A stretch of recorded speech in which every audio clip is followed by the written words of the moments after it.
আজকে আমাদেরকে বলে ভণ্ড। তাহিরি দিকে আঙ্গুলটা দে, মজা পায়। নামটা লই লিখতে বাইরে লই জায়গা, মূলত মূল আগুন দিতে হেন। আমাদের দেশে কিছু ভণ্ড সুন্নি আছে, এরা নামের পরে গাউস পাকের নাম ব্যবহার করে। সুন্নি আল কাদরি বলে না? মহান আল্লাহর পবিত্র সত্তার কসম, এই ধরনের মাজার পূজারী বেদাতীদের সাথে সুন্নি এবং গাউস পাকের নামের কোনো সম্পর্ক নাই। আর এই দেশে ইসলাম আনছে আল্লাহর ওলিরা। কার আনছে? আল্লাহর ওলিরা আনছে। এই জন্য আমরা সবাই আল্লাহর ওলিদেরকে ভালোবাসতে চাই কি চাই না? ওলিদের ব্যাপারে কোরআনে আয়াত আছে না নাই? যদি না থাকতো তৈলে একটা কথা ছিল।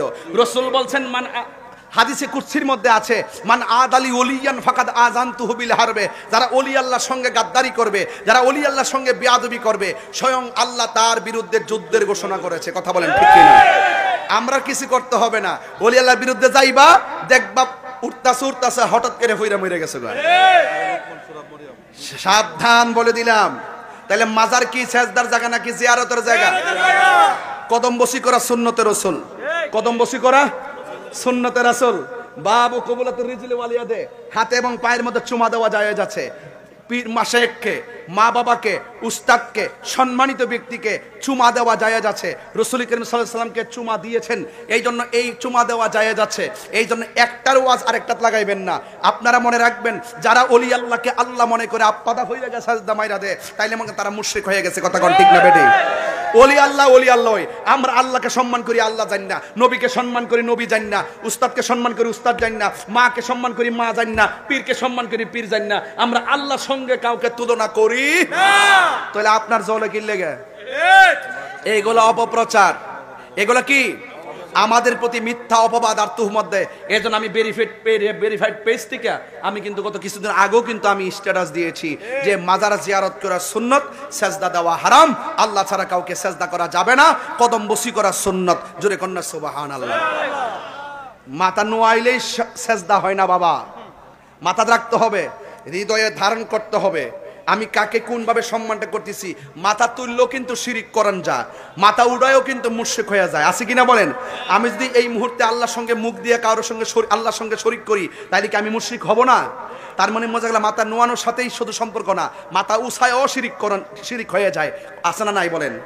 এই জন্য এই বিষয়গুলো যদি বুঝতে চান, এই কোরআনটা আপনাকে ধারণ করতে হবে। এই কোরআনের ভিতরে একটা শব্দের দুইটা অর্থ, একটা জাহিরি আর একটা বাতিনি। কথা বলেন ঠিক না বেঠি? যে কবরে সেজদা করে, পীরকে সেজদা করে, মাজারকে সেজদা করে। পৃথিবীর বিভিন্ন দেশে ঈদে মিলাদুন নবী সাল্লাল্লাহু আলাইহি সাল্লাম স্মরণে জুলুস বের হয়। কিভাবে দেখেন না? ইয়ামানে, সিরিয়াতে, মিশরে, আরবের বিভিন্ন দেশে সবাই পোশাক আশাক পরে আতর গোলাপ লাগিয়ে নাচ শরীফ পড়তে পড়তে হাঁটে। আর আমাদের দেশেই দেখি ব্যতিক্রম, পিসাব ফুলের মালা গলায় লাগায়া তারপরে ট্রাকের উপর উঠে বসে। বেয়াদব! যদি ঈদে মিলাদুন নবী সাল্লাল্লাহু আলাইহি সাল্লামের স্মরণে র্যালি বা জুলুস হয়ে থাকে, তো দুলামিয়ার মতো সেজে গুজে ট্রাকে বসার অধিকার তোমাকে কে দিয়েছে? তুমিও জনগণের সাথে হাঁটো, নতুবা তুমি নিজেই বেয়াদব। ঠিক কিনা?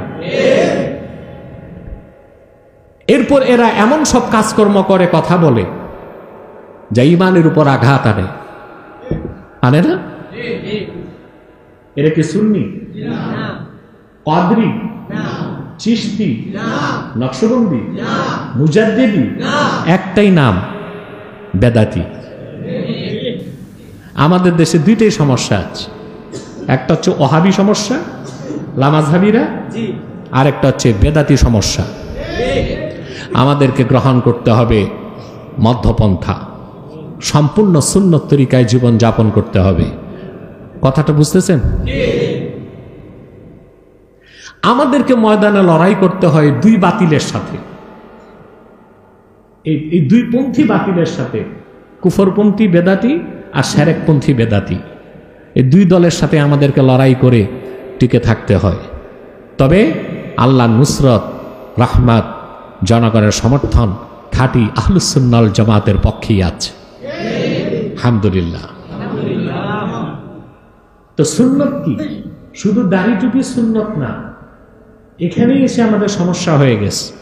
সুন্নত হচ্ছে গাউস পাক বলেন, আম্মা সুন্না ফাহিয়া মা সান্না রাসূলুল্লাহ। আল্লাহ রসুল মুহাম্মদ সাল্লাল্লাহু আলাইহি ওয়াসাল্লাম ১৫০০ বছর আগে নীতি হিসেবে যেটা নির্ধারণ করেছেন, রীতি হিসেবে সমর্থন করেছেন, সেই নীতি এবং রীতির নাম সুন্নাত।